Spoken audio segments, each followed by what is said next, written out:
This is the Slots and Sockets Podcast, episode number 48. I am one of your hosts, IRD Moose, and my partner in crime, Turbo Penguin. Happy Friday, Turbo. We're recording the show a little bit late today because, there were some issues yesterday. So, but it seems like it was a kind of a good thing because AMD dropped some pretty awesome news out there for gamers. Absolutely. To spoil the lead, $600 for 9070 XT. Hello. Yeah, I think that's the consensus. Yeah, we're going to be getting from a lot of gamers. I mean, I think a lot of gamers are actively looking at NVIDIA and the 50 series and obviously not happy with the results or the lack of results from them. And we were kind of all waiting, kind of figuring out. And, I think that there's probably a sentiment of some people who were kind of hoping for possibly some a lower price. I don't know. I mean, the problem is that I still think they still need to sell cards, but I believe you kind of got away from the follow the leader lemming train that they've done the last two launches. Mm-hmm. I don't know if I would necessarily, and I'm being cautiously optimistic because, I look at this and it looks good. I sort of kind of left the keynote after the 50 series was quote unquote launched, thinking it was really good.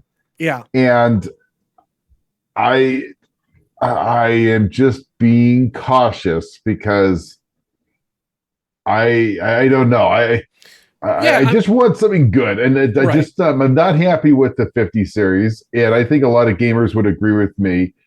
But I will say this: if what we're being told is correct, I think this is a huge win for gamers. I totally agree. I think this is a massive win. In fact, my decision at this point now is which 9070 XT I want to buy, not necessarily whether or not I want to buy one. Because I'm looking at some of these benchmark results and holy moly. Now, AMD played a very interesting game here.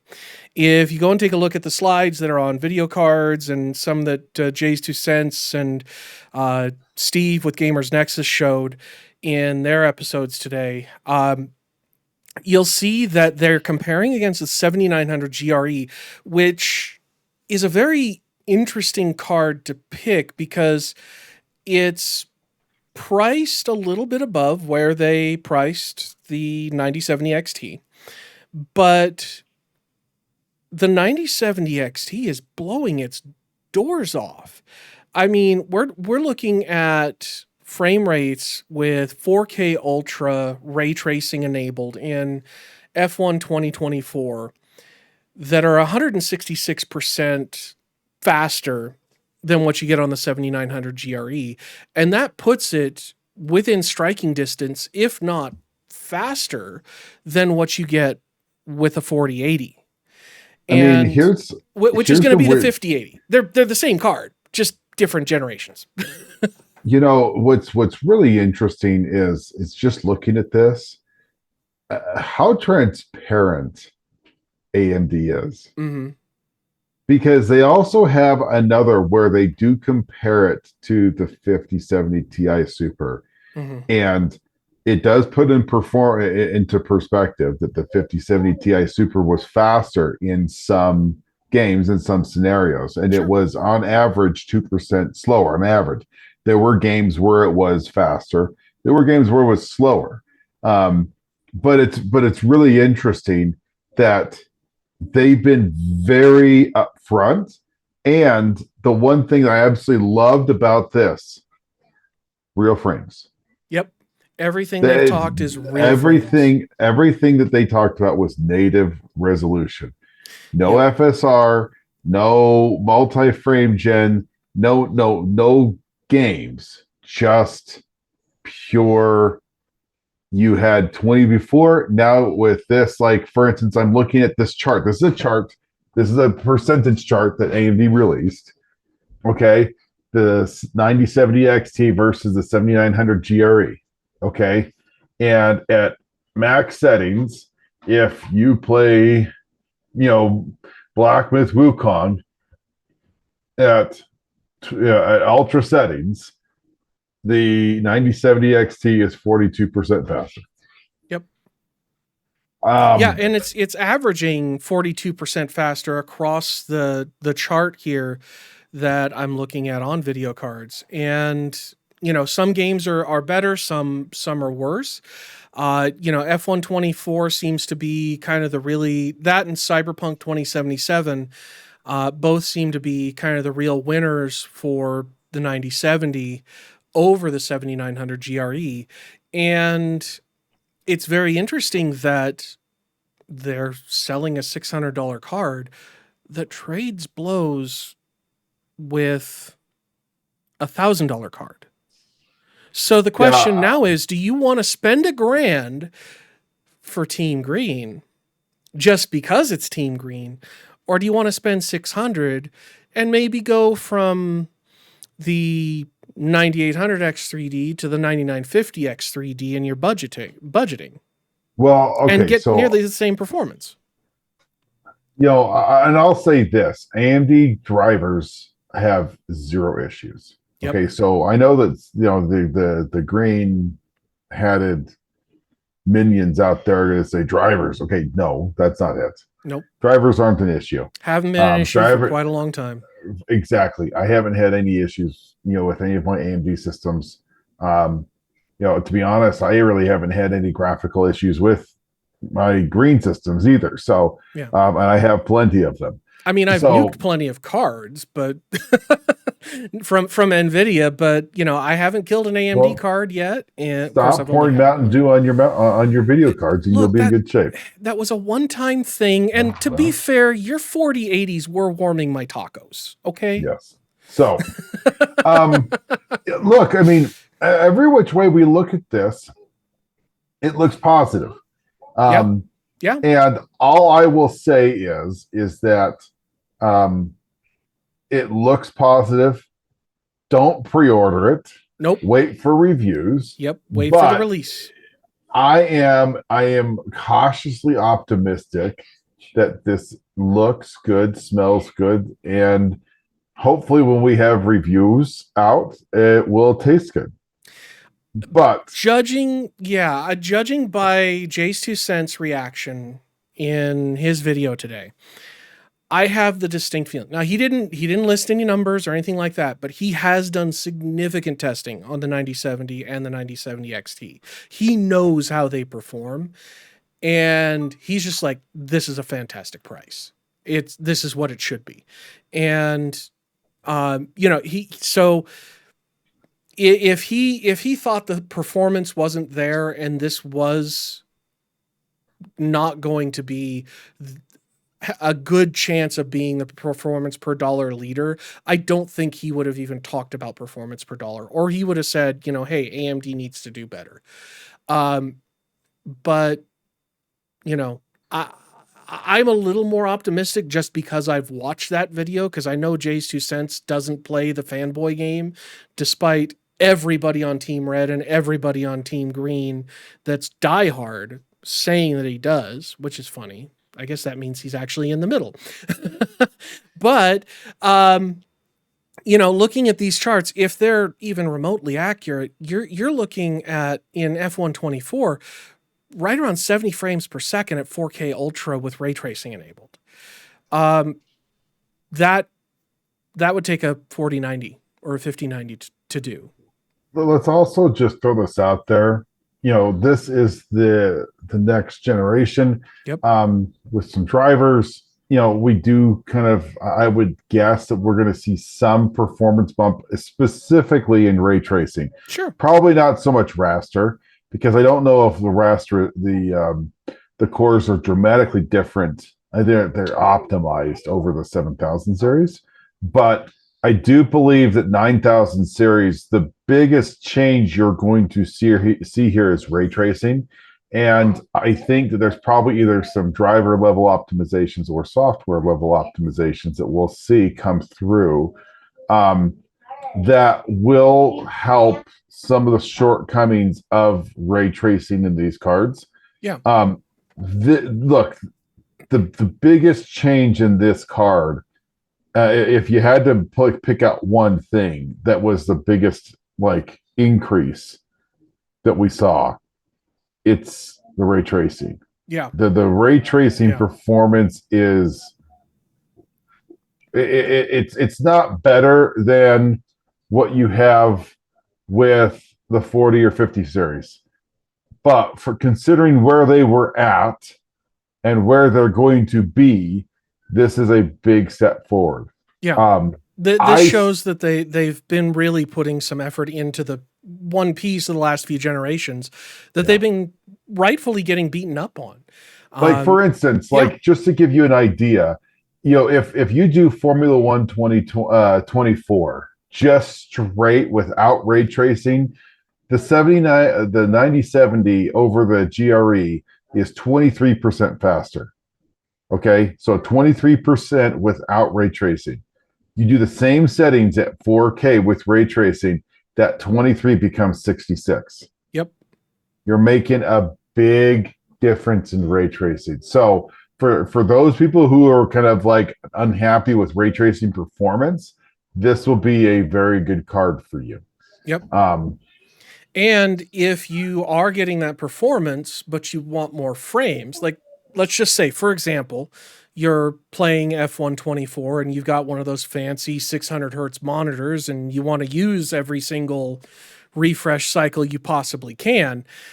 It's looking like FSR4 is going to be a massive improvement over 3.1. In fact, Jay's 2 cents take on it, looking at, and I agree based on the screenshots he showed, at least in the stills, FSR4 looked pretty much indistinguishable from native. No, look, I don't think there's anything other than just improvements and horsepower that we're really going to see here. Yeah. I do look. The other piece I'll throw out here is I do believe the non-XT model did get the shaft because I don't think the value is as strong as the XT. No, I agree. think the XT models are going to sell out. And to be honest, I sort of think the non-XT models are going to sit around. Do you think that I just think that the $50 price point. Mm-hmm.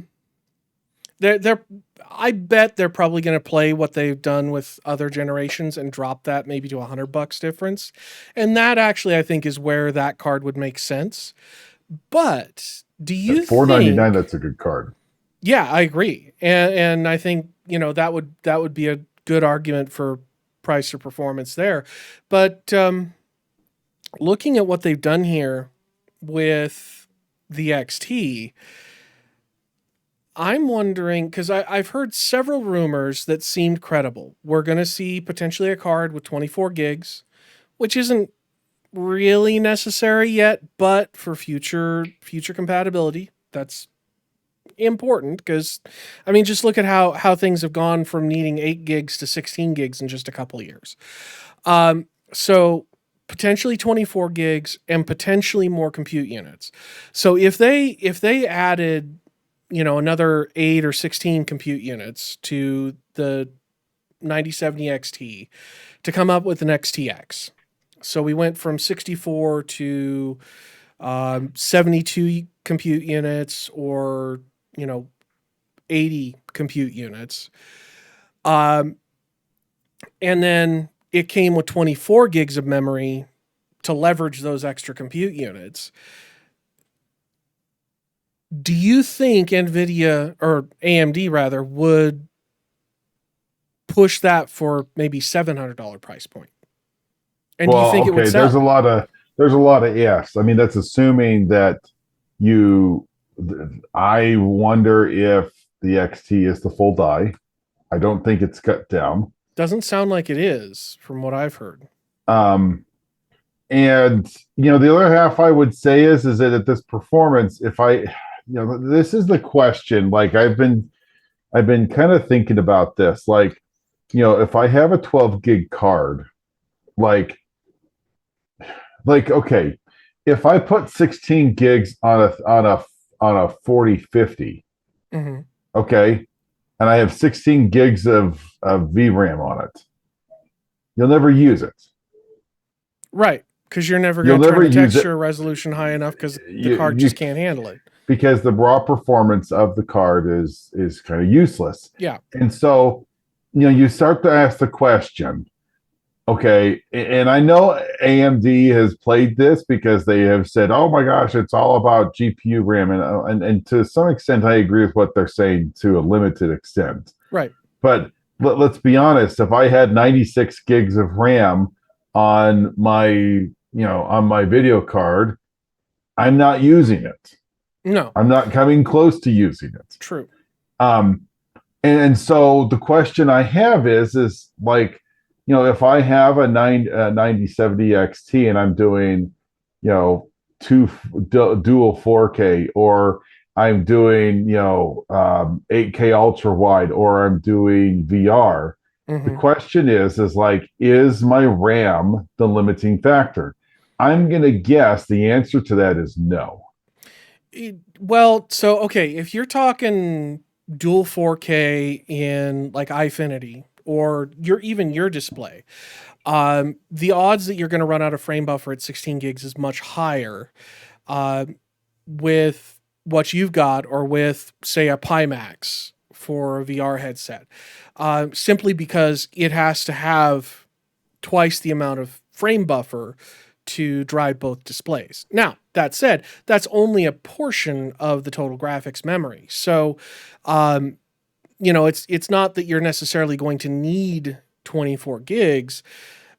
I'm thinking that, if the 9070 XT does well and AMD's like, okay, we're going to come out with an XTX in a year, and it is an improved part. Maybe it's a smaller process node and they're like, okay, we're going to toss some more CUs on it or something like that, and they throw 24 gigs at it.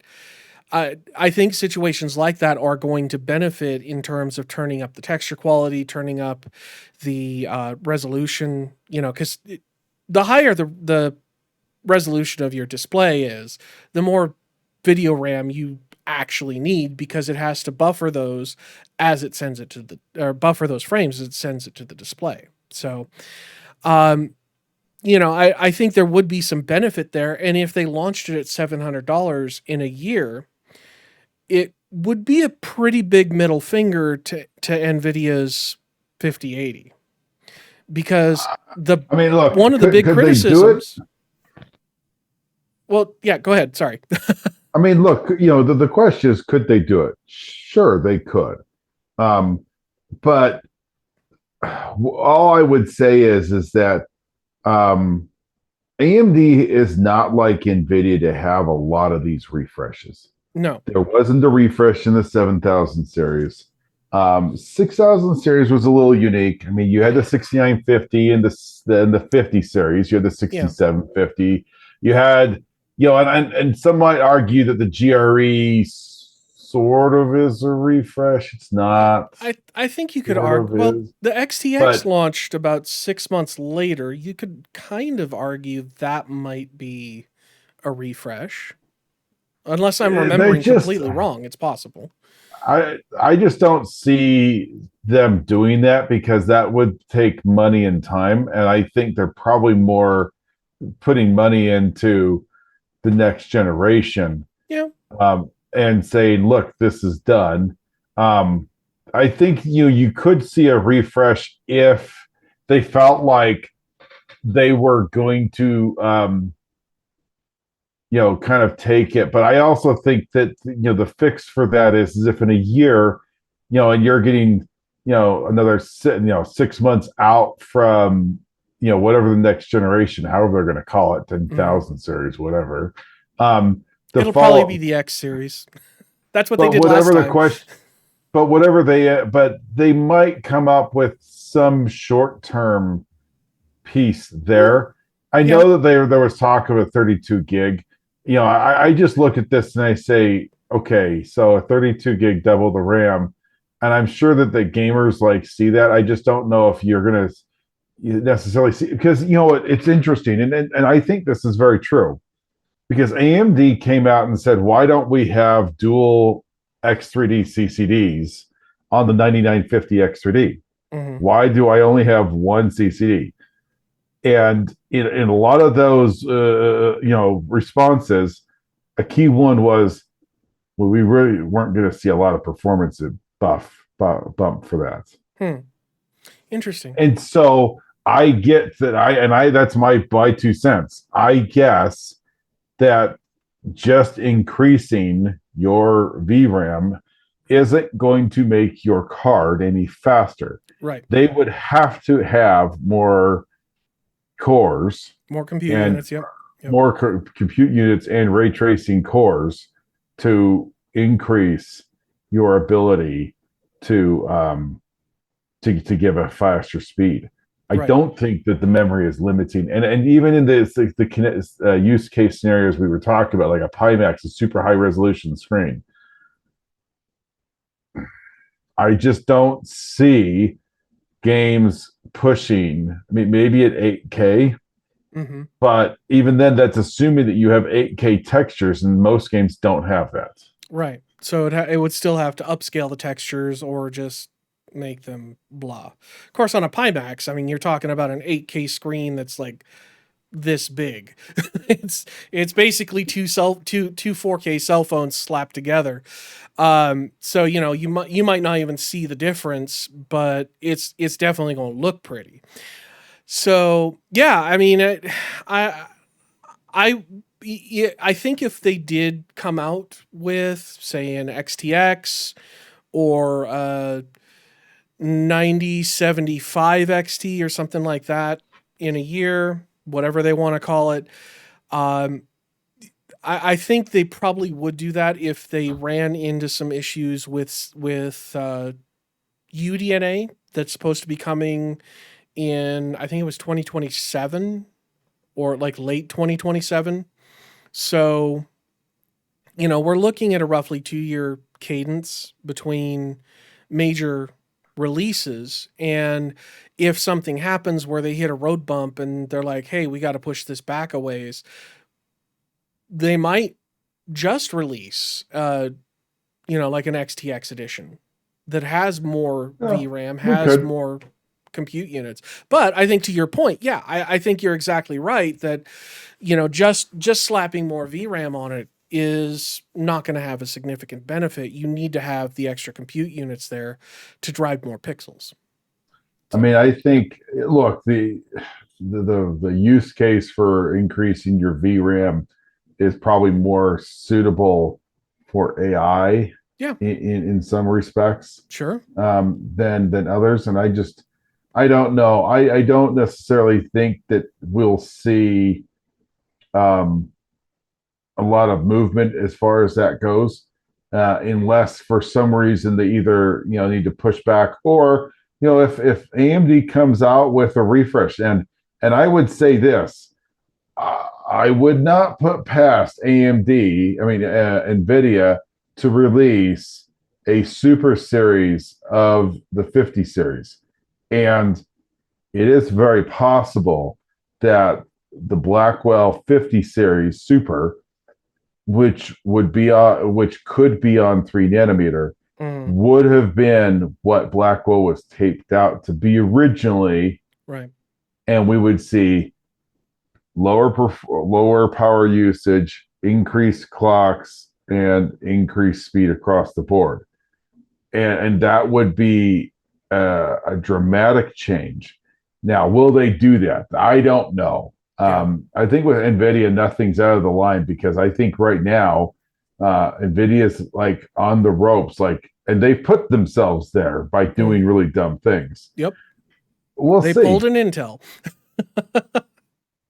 The Yeah. question is will for them is going to be how do they respond, and the question, like the real question is like, do gamers resoundingly respond, and you have a bunch of people that are going to switch to um, red because they're unhappy with Nvidia.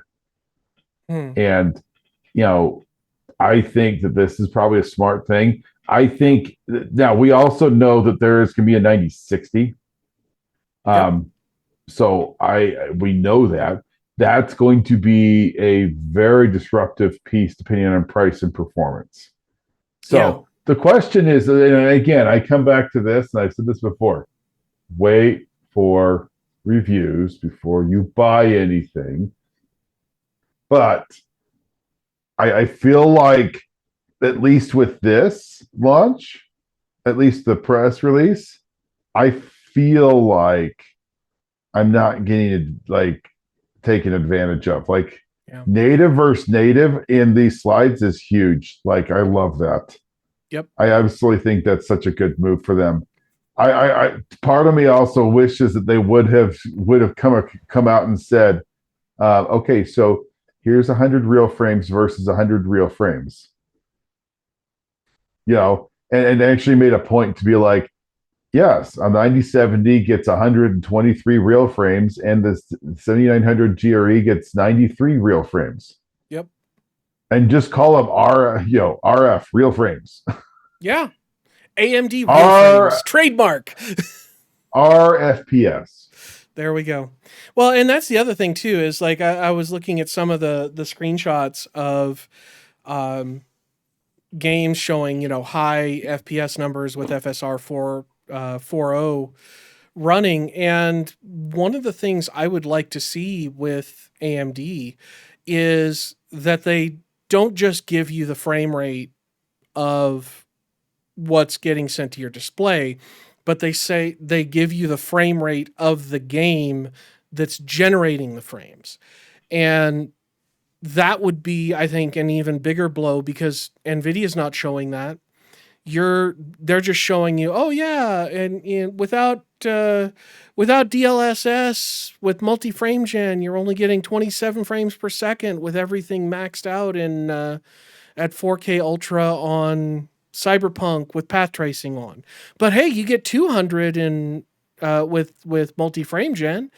But when it's showing you that 200, does the base frame rate increase as well, or does it stay at that 27? And that I think is where AMD could potentially make a play to say, hey, when we're talking, FSR4 numbers, these are at this base frame rate. Like you're getting at least 60 frames a second, so you're going to have a smooth playing session. It's just going to visually look even smoother. So it's just kind of that cherry on top that FSR should be, not oh my god my card can't play this to oh my god my card can't play it, but hey, at least my frames look smooth. I So, mean, it's they didn't really talk about FSR other than it's there. yeah. So I'm going to be very interested to see, kind of what that looks like, because it is unique. Um, and I'm waiting for real reviews before. Yep. And I'll say this: if real reviewers confirm this, it's awesome. It's Yeah. great. I think if the reviews hold out to what we're seeing right now, um, I think we can call AMD the winner of this generation, at least at this point, because they're coming out swinging for the fences, and at the end of the day, what matters to me, and pretty sure what matters to you, Turbo, is that it's the best news for gamers we've had in the PC marketing in the PC space for a long time. I mean, this last couple months has kind of sucked. it's it's been depressing to talk about, and so um, I think it's a little bit of hope renewed. So I think on that bombshell, we will call it a show for this evening. And thank you all for watching. We appreciate you giving us a little bit of your time. And do remember to jump down under the video here in the doobly-doo and like and comment and subscribe and all that fun algorithmic goodness. And tell all your friends to watch us because, we appreciate you helping us grow the channel. And until next time, have fun storming the castle. Good night, everybody. Good night.